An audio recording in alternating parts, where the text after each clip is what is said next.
How to fix Resident Evil 3 is crashing on Steam. So first you will need to right click the game in your library and open up the properties window.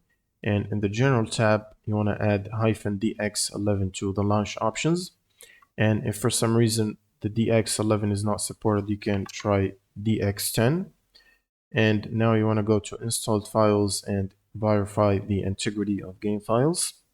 Once this process is completed, you can close Steam and then open up a new browser tab, search for Redist, and open up the first link here. Now, from this table, you will need to download the 86 and 64 installer for redistributables and install both of them.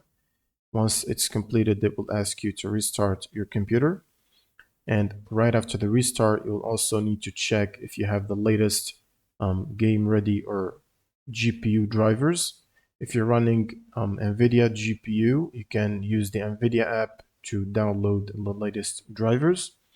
And if you're running AMD, you can use the AMD software for that.